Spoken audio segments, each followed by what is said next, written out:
예, 또 간만에 또 중요한 주제를 다루기 위해서 이 강단에 섰습니다. 오랜만에.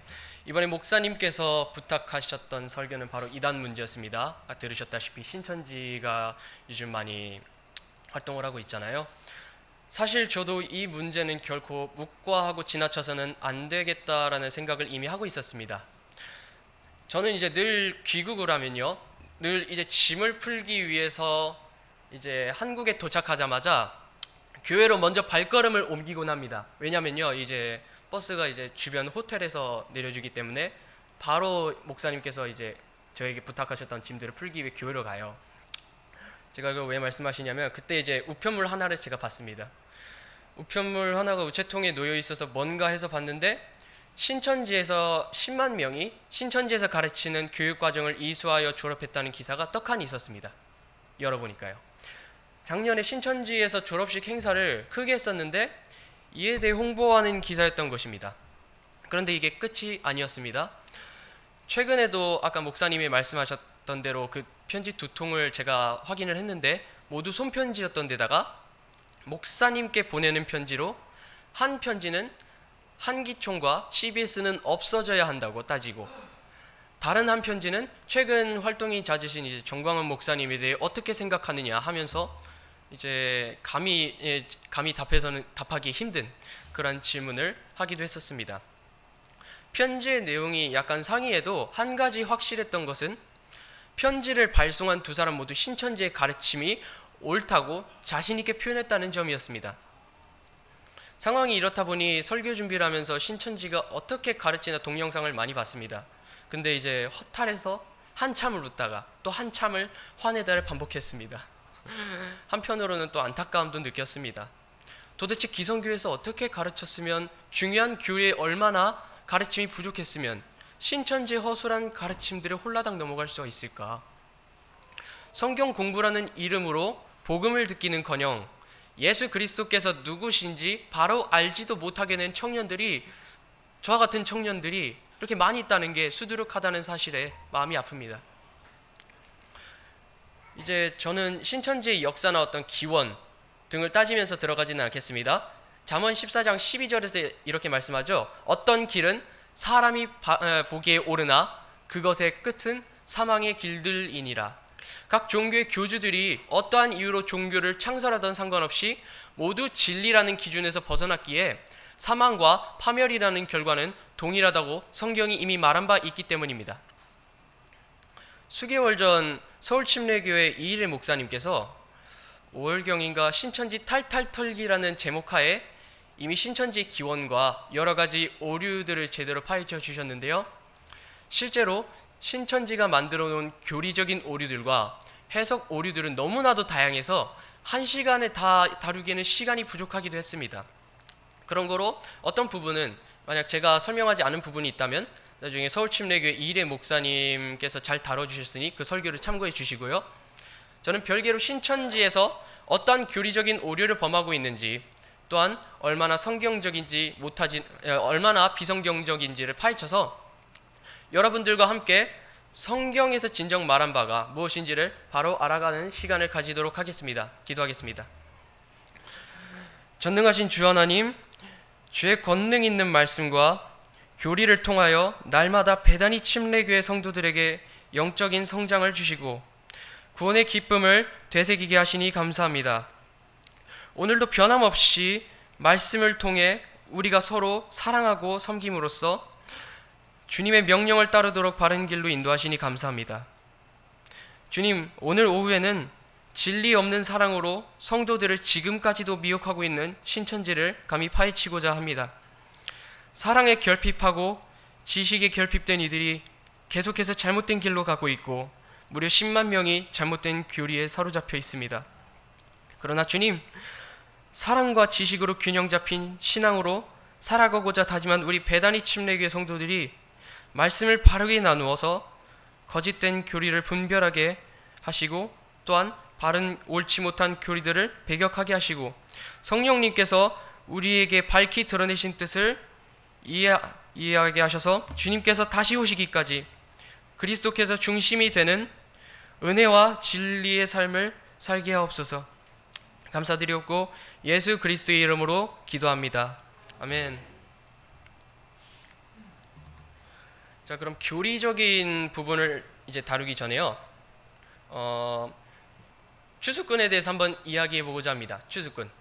신천지 아웃 하면서 추수꾼 아웃이라고 얘기도 하잖아요. 일반 기성교회 포스터 보면요. 이제 흔히 거리에 나돌아다니는 이들을 먼저 다루도록 하겠습니다. 신도들은 이제 약속의 목자라고 불리는 이만희 교주를 증언하기 위해서 사람들을 신천지로 이끄는 추수꾼이라는 타이틀을 가지고 있습니다. 다른 말로 하자면 사람들을 끌어모으는 그들의 역할이 추수꾼이라고도 할 수 있겠습니다. 이제 우리가 외적인 증거들을 살펴보거나 성경을 찾아보건 추수꾼이라는 단어와 역할이 결코 성경적이지 못하다는 것을 우선 파헤칠 수 있습니다. 만약 추수꾼들 보시면은 교리적인 것을 먼저 답하기 전에 간단하게 이렇게 얘기하면 된다, 뭐 이런 거를 설명해 주고자 합니다. 일단 기본적으로 외적인 증거를 간단히 보겠습니다. 이스라엘 날씨 공부한다 생각하시면 돼요. 이스라엘의 기후가 어떤지. 이스라엘은 북반구에 있고 지중해와 아라비아 사막 사이에 있기 때문에 열대성 기후와 온대성 기후가 뚜렷하게 드러나게 됩니다. 그 말은 사계절이 존재하지 않고 딱 우기와 건기로 나뉘어지게 된다는 말입니다. 쉽게 말해 바다와 사막 사이에 있기 때문에 이스라엘이 위치한 데가 이제 바다와 사막 사이에 있기 때문에 뚜렷한 두 개의 계절만 존재한다는 것입니다. 성경도 이러한 이스라엘의 특징을 드러내고 있습니다. 시편 74편 16절과 17절에 성경은 이렇게 말씀하고 있습니다. 같이 한번 읽어볼까요? 시작! 낮도 주의 것이요 밤도 주의 것이니 주께서 빛과 해를 마련하셨으며 땅의 모든 경계를 정하시고 여름과 겨울을 만드셨나이다. 시편 74편의 기자가 아삽입니다. 아삽은 하나님께서 이스라엘 백성들에게 제공하신 것들을 다시 되짚었습니다. 그들에게 먹을 것을 주셨고 물을 주셨고 강들을 건너게 하신 주님께서는 그들이 가나안에 이르러 정착할 때는 지파마다 땅의 경계를 주셨고 1년에 여름과 겨울이라는 두 계절을 보내게 하셨습니다. 실제로 우기 때 곧 겨울에는요, 이스라엘이 지금 거주하는 땅은 이제 겨울엔 비가 내려서 마른 땅이 촉촉하게 됩니다. 우기 곧 겨울에 비가 내려서 그동안 삐쩍 말랐던 땅이 촉촉하게 돼요. 그러면요, 그때 이제 씨를 뿌릴 수가 있습니다. 그리고 씨를 뿌리고 경작하고 애들이 잘 자랐을 때 작물들이 이제 싹을 트고 잘 자라도록 겨울에 계속 비가 잘 내리니까 곡식과 열매가 잘 익어가게 됩니다. 대략 11월에서 3월까지는 그렇게 우기가 진행이 됩니다. 그리고 대략 4월쯤부터 건기, 곧 여름이 10월까지는 이어지게 돼요. 4월부터 10월까지. 이 건기 때에는 무교절, 오순절 등의 주의 명절 7가지가 있습니다. 이제 이스라엘의 7명절 중에 저희가 마지막 명절을 장막절로 알고 있잖아요. 그리고 그 장막절은 또 다른 말로 뭐라 하는지 아시죠? 수장절이라고도 하고 초막절이라고도 해요. 이때 수장절 한번 보고자 하는데요. 여기 한자를 일부러 적어놨어요.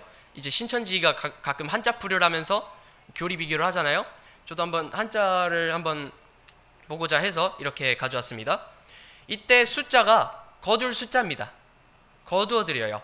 그러니까 건기가 끝나기 전에, 그러니까 여름이 다 가기 전에 우기 때 잘 자란 작물들을 싹 모아서 저장하게 됩니다. 언제요? 이 수장절, 장막절이라 하는 명절이에요. 출애굽기 2장 16절에서 이렇게 얘기합니다. 이제부터 순서대로 한번 읽어볼까요? 네. 내가 밭의 뿌림과 내 수고의 첫 열매의 수확을 지키라.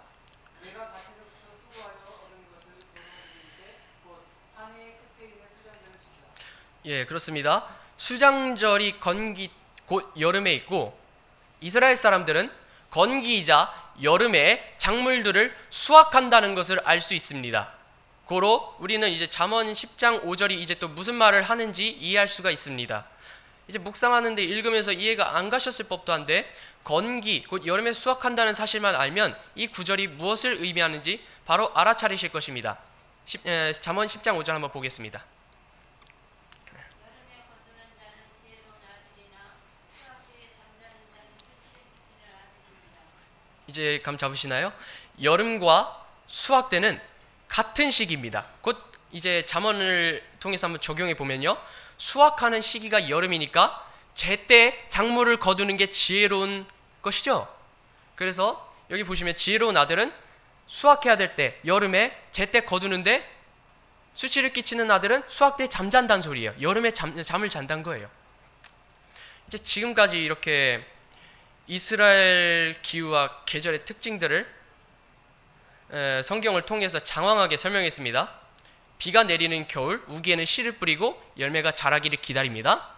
뜨거운 여름, 건기에는 다 자란 작물들을 수확합니다. 제가 왜 이거를 이렇게 설명했냐면요, 여러분들이라면 아마 눈치채셨을 것이리라 믿습니다. 지금까지 제가 여름과 겨울만을 얘기했는데 이스라엘에는 가을이란 계절이 없습니다. 그래서 수확은 여름에 하는 것입니다. 그렇다면 신천지의 추수꾼이라는 단어가 과연 성경에 부합할까요? 신천지의 일꾼들이라 불리는 추수꾼들의 추수는 무슨 의미인가요? 가을 추자에 거둘 숫자입니다. 그 말은 아무리 이제 그 뜻 자체가 가을에 거둬들인다는 소리예요. 자, 성경 기록은 이스라엘엔 여름과 겨울은 있어도 가을이란 계절이 없다고 분명하게 제시하고 있습니다. 고로 추수꾼이라 불리는 신천지의 일꾼들의 정체성은 비성경적이라는 치명적인 결점을 가지게 됩니다. 이게 치명적인 결점이에요. 약속의 목자를 추종한다는 이들이, 성경 말씀을 바르게 이해했다는 자들이 이스라엘의 계절이 여름과 겨울밖에 없다는 진리를 성경에서 자세히 얘기해 주는지도 모르고 계속 성경에도 없는 가을을 외치면서 추수해야 된다 하면서 추수꾼을 자처하면서 거리에 나서고 있는 것입니다. 지금도요. 너무 안타깝지 않나요? 그리고 가을에만 추수한다는 사람들이 우리나라에서는 어떻게 합니까? 봄, 여름, 가을, 겨울 4계절 온종일 추수하겠다고 난리를 치는 것입니다. 얼마나 어리석은 타이틀입니까 이게. 아니면 그냥 수확꾼이라고 하는 게 차라리 맞았어요. 괜히 추수라는 단어를 사용해서 괜히 봄, 여름, 가을, 겨울에 계속 추수하겠다고 난리를 하는 거예요. 말이 안 맞잖아요. 신천지가 이스라엘에 없는 가을과 추수꾼이라는 단어를 계속 들먹이는 이상 우리는 어딜 봐서든 그들이 성경적이다라고 판단할 수가 없고 우린 그들을 결코 성경적이다라고 말할 수 없습니다. 이게 이제 첫 번째 주제였습니다. 이제부터 교리적인 부분들도 슬슬 다뤄가도록 하겠습니다. 주제마다 신천지는 어떻게 말하는지, 그렇다면 그리스도인인 우리는 무엇을 믿는지에 관하여서 하나하나 파헤치도록 하겠습니다. 누가 과연 이긴 자인가? 신천지 교주인 이만희를 부를 때 이제 부르는 호칭 종류가 다양하죠. 때로는 보혜사라고도 하고 약속된 목자라고도 하지만 때론 이긴 자라고도 많이 불려집니다. 이제 안 보이는군요. 요한계시록에 보면 사도 요한이 자신이 본 것들을 책으로 기록해서 7교회다 싹 보내게 됩니다. 그리고 각 교회에 보낸 기록의 거의 마지막엔 이렇게 적혀 있을 것입니다. 이기는 자에게는 이란 말이 있죠. 계시록에 이기는 자에게는, 그리고는 이기는 자가 어떻게 될지에 대해서 말씀해 주십니다. 예수님께서요. 그런데 문제는요, 신천지에서는 이긴 자를 이렇게 정의합니다. 한번 같이 읽어볼까요? 시작. 예수님과 같이 주 재림 때 증거의 말씀으로 멸망자들 니골라당과 싸워 이긴 약속의 목자라고 정의합니다. 신천지의 논리가 대단한 게요, 지금 안 보이실 수 있어서 제가 말씀드릴게요. 이긴 자라는 단어가 단수잖아요. 이긴 자라는 단어가 단수이기 때문에 단 한 사람만을 지목하고 있다고 말하면서 그 이긴 자가 바로 우리의 약속의 목자인 대총회장 이만희 교주라고 설명합니다. 그러나 여러분, 이긴 자가 단독적으로 이만이라고 한다면 우리는 이렇게 얘기할 수도 있습니다. 따라해 볼까요? 혹시 따라해 주셨으면 좋겠습니다. 이만희 교주는 이긴 자가 아니라 이기적인 자다. 왜 그런지 성경 한번 보겠습니다. 이거는 제가 PPT를 일부러 올리지 않았습니다. 왜냐면요, 너무 분량이 너무 많은 것도 있고 이제 직접 보셔야 할 것 같아서요. 이제 이기는 자에게 어떻게 하실 것인지 예수님께서 많이 말씀하셨어요. 7번. 이제 계시록 2장부터 보겠습니다. 계시록 2장 7절, 11절, 17절, 26절이요. 이제 7절 먼저 한번 읽어 주실 수 있을까요? 계시록 2장 7절.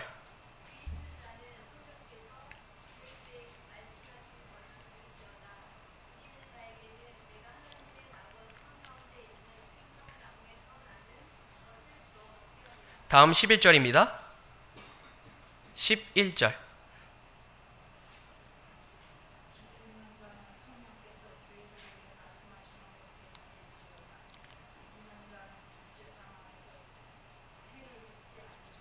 다음은 17절입니다.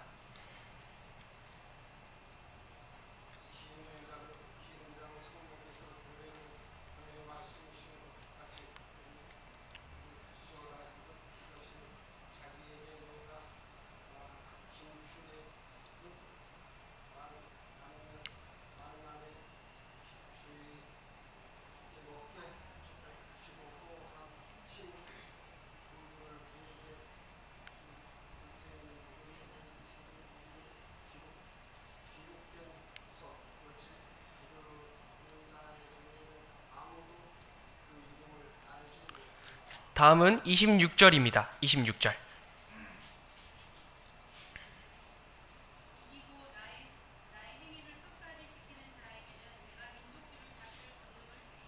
다음은 3장이죠. 3장 5절 한번 읽어보실까요?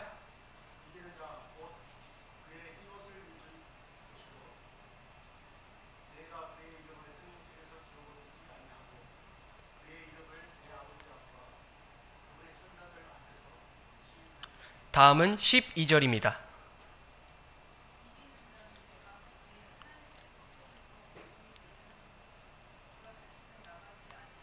다음 마지막으로 21절이에요.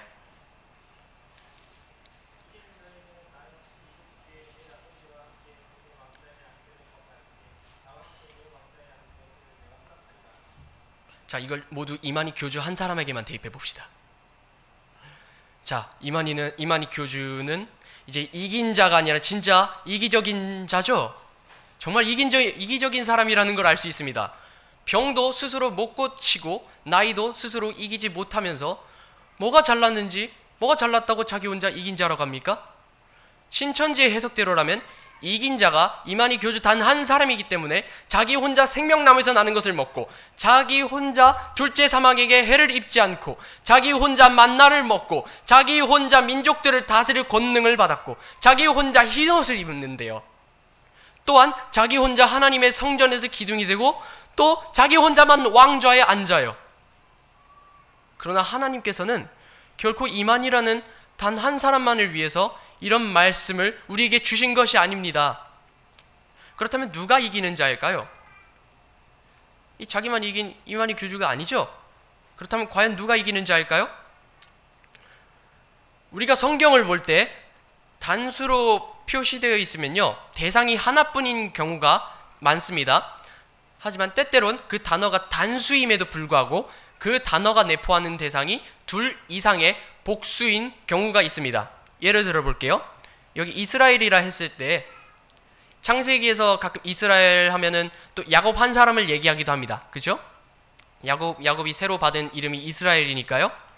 또 때로는 다른 책에서 문맥에 따라서 이 이스라엘이 유대인 전체를 언급하기도 하고, 북왕국, 남왕국으로 나뉘어졌을 시기에는 그 이스라엘을 이제 북이스라엘 사람들로 의미하기도 합니다. 이기는 자도 마찬가지입니다. 성경은 분명히 이기는 자가 단 한 사람이 아니라 다수라는 것을 증명해 주고 있습니다.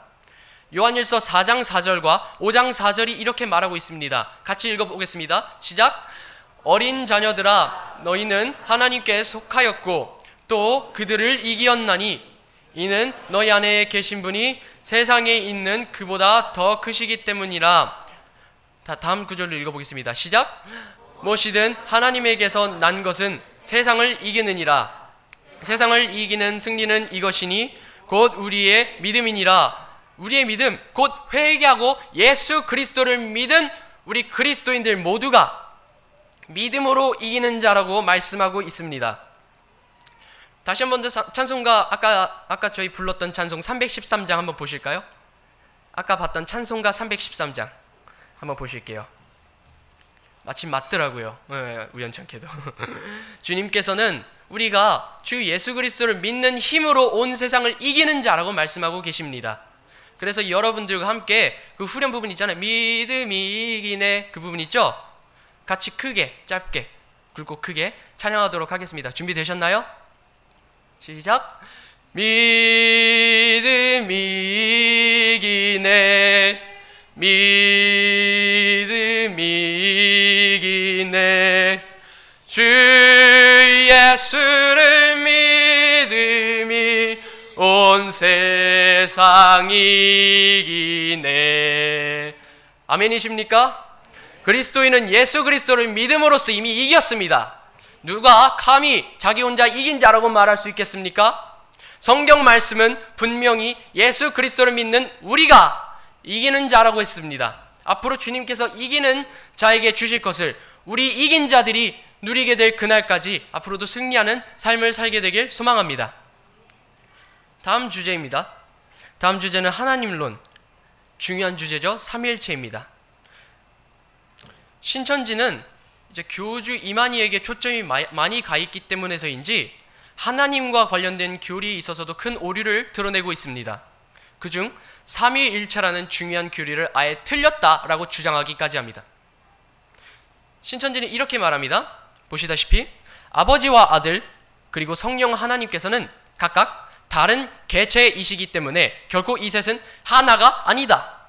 그러나 초림 때 하나님의 영이 예수님께 오셔서 함께 역사하신 것이며 재림 때 하나님과 예수님의 영은 이긴 자, 곧 이만희 교주에게 와서 함께 역사하는 것이다 라고 말해요. 심지어 요한복음 4장 24절에 하나님은 영이시니라고 되어 있기 때문에 새 위격이 하늘에 있을 때만 다 거룩한 영이라고 불려진다고 합니다. 그렇지만 그 영체가 각각 다른 개체이기 때문에 결코 하나가 될 수 없다고 말합니다. 근데요, 여기서부터가 더 가관입니다. 요한복음 10장 30절 한번 보겠습니다. 읽어보지만 않고 보기만 할게요. 요한복음 10장 30절에 나와 내 아버지는 하나이니라 하시니라 라고 되어 있죠. 근데 신천지는 이걸 어떻게 해석하냐면 보시다시피 하나님께서 예수님께 장가들어 함께 할 것이라고 말합니다. 다시 말씀드릴게요. 신천지의 해석입니다. 하나님께서 예수님께 장가들어가 무슨 소리입니까? 혼인한다는 말씀입니다. 예수님께 장가들어 함께함을 의미한대요. 여러분, 요한복음 강의를 계속해서 목사님께서 하시는데 맞습니까? 아니죠. 뭔가 괴상하지 않습니까? 이 말씀을 이제 나와 내 아버지는 하나이니라 하시니라 이 말씀을 하신 이후에 유대인들이 예수님을 돌로 치려고 했습니다. 아예 그 사람들이 과연 신천지가 말한 대로 하나님이 예수님께 장가들었다고 알아들어서 돌로 치려고 했을까요? 아닙니다. 우리 문맥을 보시면 33절에 이렇게 되어 있죠. 신성모독 때문이니, 돌로 치려고 했던 이유가 신성모독 때문이니 곧 사람인 내가 내 자신을 하나님으로 만들기 때문이니라 하매 라고 되어 있습니다. 유대인들은 예수님께서 자신을 하나님으로 드러내셨기 때문에 신성모독으로 간주하고 돌을 들어서 돌로 치려고 했던 것입니다. 어딜 봐도 혼인, 장가든다, 결혼한다 이런 얘기가 없죠. 신천지는 이 논리를 계속해서 지지하기 위해서 이사야서 62장 1절부터 5절까지 그리고 호세아서 2장 19절 20절까지 인용합니다. 한번 찾아보실게요. 이사야서 62장 1절부터 5절까지 한 분께서 쭉 읽어주세요. 이사야서 62장 1절부터 5절까지입니다.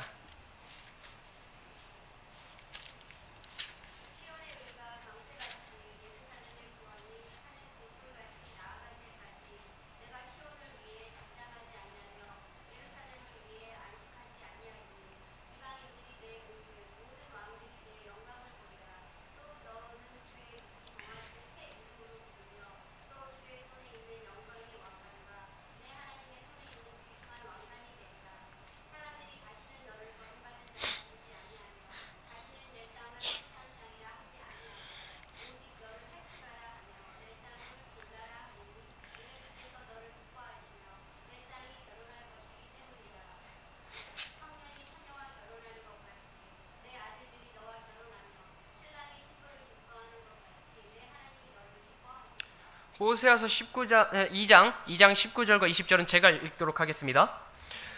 또 내가 영원토록 너를 나와 정원하게 하리니 참으로 내가 의와 판단의 공의와 인자함과 긍휼로 너를 나와 정원하게 하며 신실함으로 너를 나와 정원하게 하리니 내가 주를 알리라. 근데 이 문맥 한번 보시겠습니다. 방금 읽으신 부분들 전체 있잖아요. 이 전부 예수님께서 재림하시고 천년 왕국이 세워질 때에 일어날 일들입니다. 이때 아버지 하나님께서는 이스라엘 민족들을 다시 회복시키셔서 그들과 정원하시겠다고 말씀하십니다. 결국에는 아버지 하나님께서 장가들 때 그 대상이 실제 이스라엘 민족이지 예수 그리스도가 아니라는 사실을 확실히 알 수 있습니다. 신천지에서 이렇게 말하는데요. 바른 증거를 한 것은 오직 성도들의 성경 지식과 올바른 신앙을 위한 것입니다. 주석 및 자의적인 해석은 증거물이 없고 계시는 증거할 실상이 있습니다. 판단 기준은 성경 말씀에 입각해야 합니다. 말만 정산유수입니다. 아까 우리 해석을 보셨잖아요. 이대로라면 저렇게 안 나와야 되는데 여러분이 보시기에 어떤가요? 과연 신천지가 지금 이렇게 얘기를 했는데 성경을 바로 볼 줄 안다고 할 수 있나요? 방금 여러분께서 보셨다시피 신천지는 엉터리로 전혀 문맥이 맞지 않는 전혀 엉뚱한 성경 구절들을 내세워서 그들의 교리를 유지하고자 하고 있습니다. 이것이 사이비 이단 신천지의 특징 중 하나입니다. 판단 기준이 성경 말씀이라고 하는 이들이 교주 이만희를 내세우기 위해서 구약이건 신약이건 원하는 구절들만 쏙쏙 골라서 문맥을 무시하고 적용 대상을 확인하지도 않고 막무가내로 교리를 만들었던 것입니다.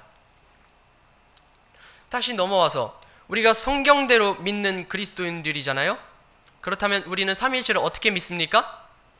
그들은 부패한 본문으로 번역되었고 오역도 많은 개역 성경을 가지고 삼위일체는 거짓 교리라 하면서 삼위일체를 가르치는 목사님들과 성경 교사들 모두를 거짓 목자로 취급합니다.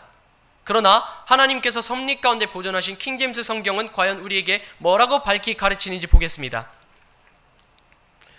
자, 삼위일체 하면 딱 떠오르는 구절 있죠. 요한일서 5장 7절 한번 같이 보도록 하겠습니다. 신천지는 절대 못 찾을 구절입니다. 같이 읽어볼게요. 시작. 하늘에 증언하는 세 분이 계시니 곧 아버지와 말씀과 성령님이시라. 또 이 세 분은 하나이시니라. 아멘.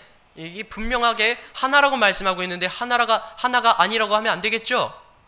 그리고 옛날 이제 좀 자료를 살펴봤는데 좋은 자료가 있어서 여러분들에게 공개하고자 합니다. 옛날 17세기에 라틴어 이름이에요. 프란키스쿠스 투레티누스라는 장로교 변증 신학자가 있었습니다. 이 신학자는 공인 본문 텍스투스 리셉투스와 킹제임스 성경에서만 드러나는 요한일서 5장 7절을 강하게 지지하고 계세요. 그래서 이 구절을 통해서 삼위일체가 증명된다고 분명하게 말합니다. 어떻게 말했는지 한번 제가 읽도록 하겠습니다. 아버지 하나님께서 한 위격인 것처럼 말씀과 성령님도 아버지와 같이 각각 동등한 위격을 가졌다. 또 이렇게 얘기합니다. 이 세 분은 하나라고 말할 때 이것은 본성이 동일하다는 의미를 내포한다. 신천지는 아예 다른 개체가 하나가 될 수 없다 라면서 우겨대지만 성경은, 그리고 성경이 기반한 신학자의 글은요, 이 세 분께서 동등한 위격과 동등한 본성을 가지신 한 하나님이라고 바르게 증언합니다. 한 구절 더 볼까요? 예, 이번엔 찾아보도록 하겠습니다. 신명기 6장 4절입니다. 신명기 6장 4절은 삼위일체에 관하여서 이 한 하나님을 우리가 어떻게 불러야 하는지를 가르쳐 줍니다.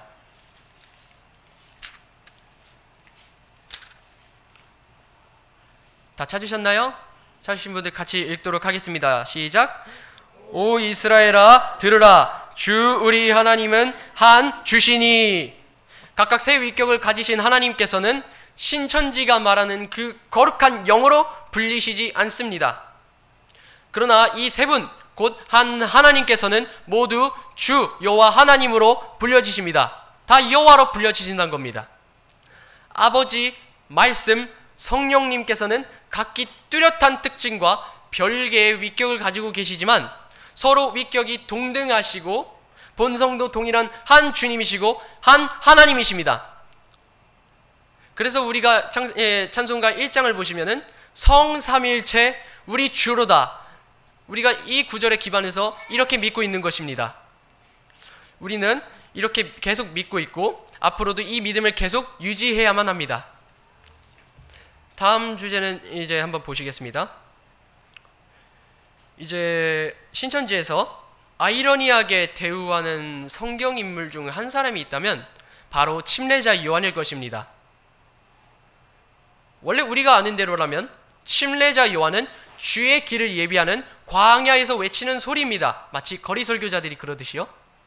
그런데 신천지는 이 침례자 요한을 예수 그리스도를 의심했기 때문에 결국 실패하여 지옥에 간 변절자라고 주장합니다.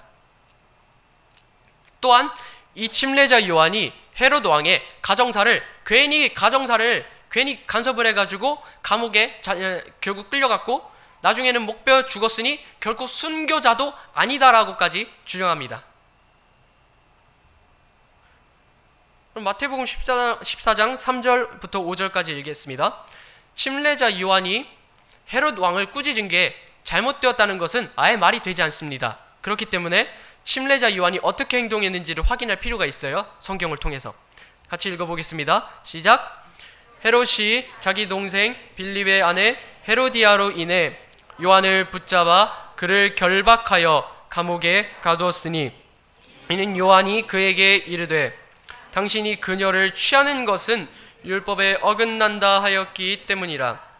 헤롯이 그를 죽이려 하되 무리가 그를 대언자로 여김으로 그들을 두려워하더라. 아멘. 무리들이 이제 침례자 요한을 대언자로 보고 있었죠. 그리고 실제로 요한은 대언자로서 유대인들을 책망하고 죄로부터 돌이키라 라고 촉구했습니다. 그동안 더군다나 헤롯 왕이 자기 동생의 아내를 자신의 아내로 맞아들였으니 율법에 어긋난 행위를 했으므로 왕이 잘못했다라고 꾸짖는 것은 대언자로서 반드시 해야 했던 일이었습니다. 가정사를 괜히 개입한 게 문제가 아닙니다. 왕이 하나님께서 주신 법을 어긴 게 문제였던 것입니다. 이제 또 누가복음 7장 28절에서 예수님은 침례자 요한을 큰 대언자로 부르셨습니다. 성경에 보시면 내가 너희에게 이르노니 여자에게서 태어난 자들 가운데 침례자 요한보다 더 큰 대언자가 없도다 라고 말씀하고 있습니다. 그러나 신천지가 지금도 사용하고 있는 개역 한글판과 지금 기성교회에서 사용하는 개역개 정판 모두 큰 이 혹은 큰 자라고만 하는데, 이러면 예수님께서 침례자 요한을 대언자로 부르셨다는 사실을 모호하게 만들어버립니다. 그래서 신천지가 침례자 요한을 대언자로 보지도 않고요, 마구잡이로 예수님을 의심한 배도자로 그냥 몰아버리는 것입니다.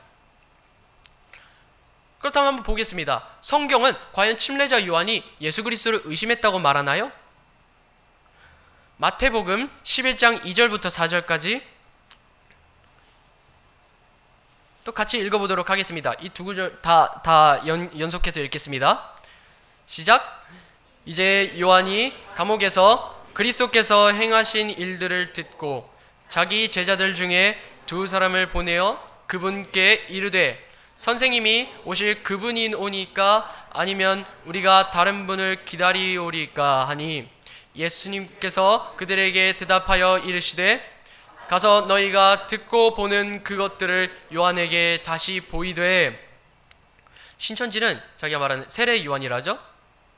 그 요한이 예수님의 길을 예비했으나 예수님을 의심하여 예수님께 오지 않았기 때문에 요한은 배도자라는 말이 성립된다 라고 합니다.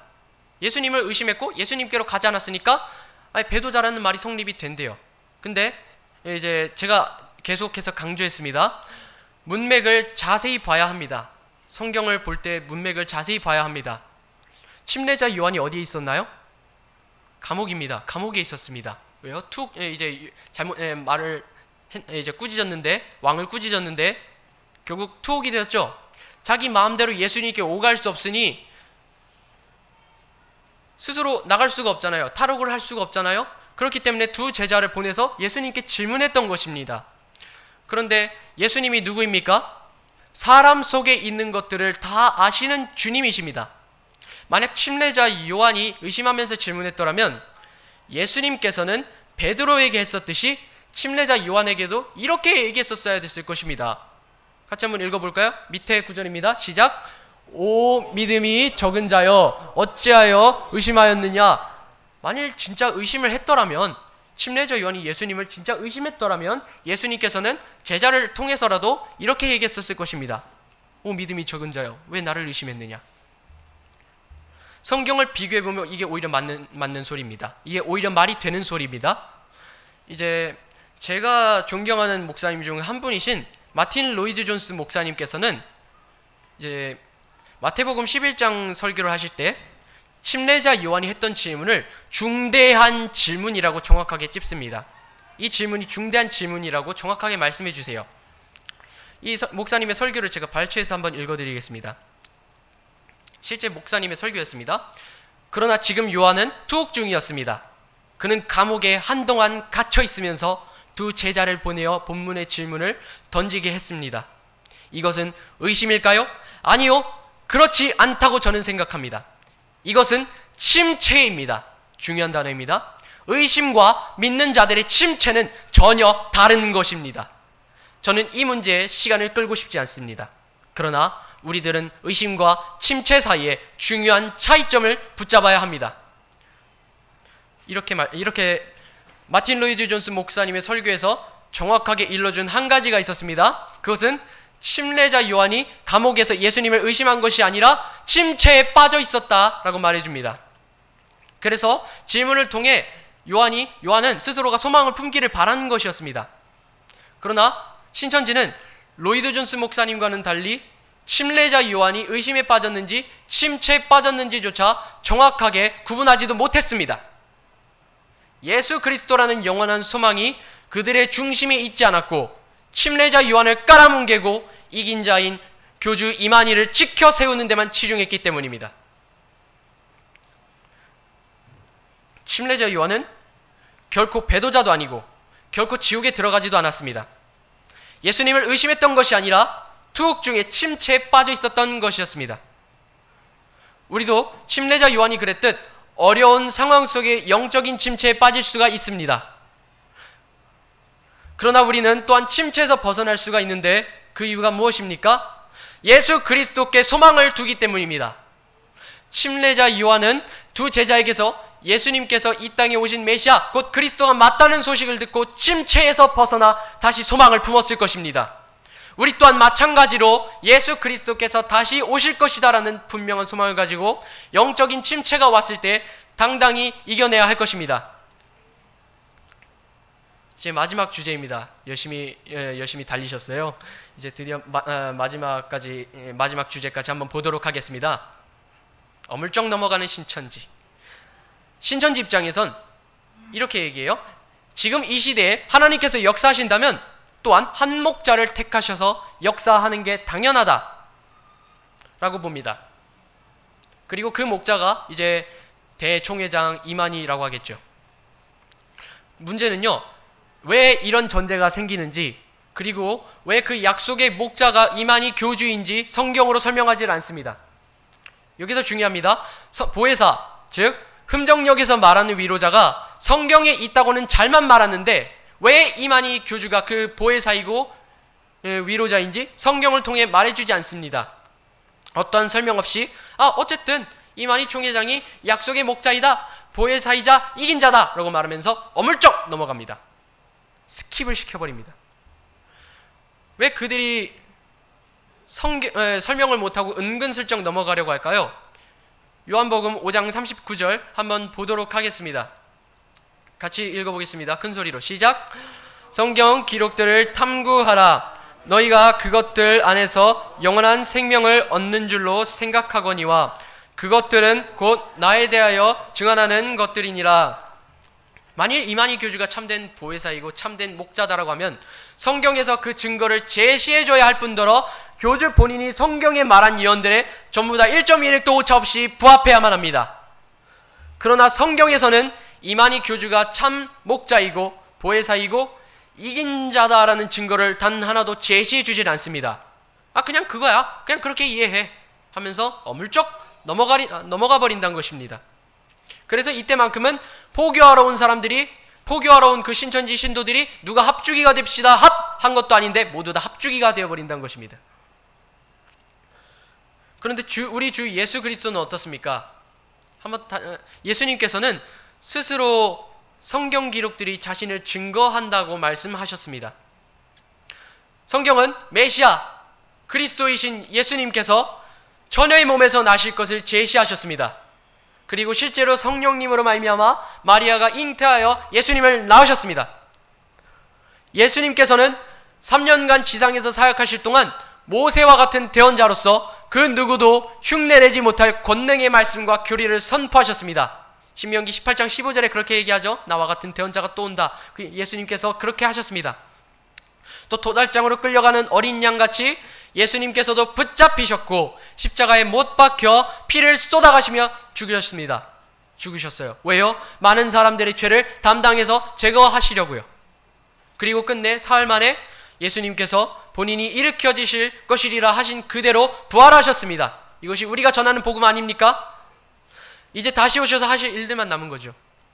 예수 그리스도께서는 성경 속에서 수많은 증거를 가지고 계시고 성경에 기록된 수많은 예언들을 성취하셨습니다.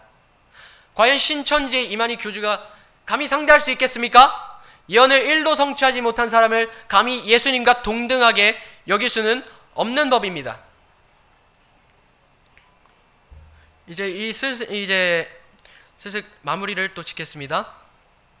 정리를 하기 전에 또 종교개혁자 칼빈에 대해서 한번 얘기해 보고자 합니다. 우리가 칼빈주의는 배격을 해야 되지만 경계를 하고 조심해야 되지만 이제 또 유익한 글들을 많이 썼거든요. 종교개혁자 칼빈은 자신이 저술한 성경 주석에서 이렇게 말한 적이 있었습니다. 교황의 신학 전체에 대한 저주를 안심하고 비난해도 좋다. 이는 참빛을 어둡게 하기 때문이다. 또 다른 주석에서는 이렇게 얘기합니다. 교황주의자들은 성경의 참된 의미를 제쳐놓고 그들 자신의 어리석은 생각으로 하나님의 신비들을 망쳐놓고 있다. 칼빈주의는 경계해야 됩니다. 그러나 여기서 칼빈이 쓴 어록들을 한번 되짚어 보셨으면 좋겠습니다. 옛날에는 로마 카톨릭이 예수 그리스도의 복음을 드러내기는커녕 교황에게 충성하도록 사람들의 눈과 귀를 막았습니다. 그런데 지금은 온갖 자료들이 난무한데도 얼마든지 찾아볼 수 있는데도 불구하고 청년들이 신천지 추수꾼에게 이끌려 예수 그리스도라는 참된 빛을 보지 못하게 되고 성경의 참된 의미를 보지 못하게 된 채 이만희 교주를 칭송하면서 어둠 속에 헤매입니다. 지금까지 추수꾼이라는 용어의 타당성, 이제 이긴 자, 삼위일체, 침례자 요한의 의심 논쟁, 그리고 교주의 성경적 근거 부재라는 주제를 두고 우리가 성경을 통해 전부 다 다뤄봤습니다. 긴 시간이었습니다.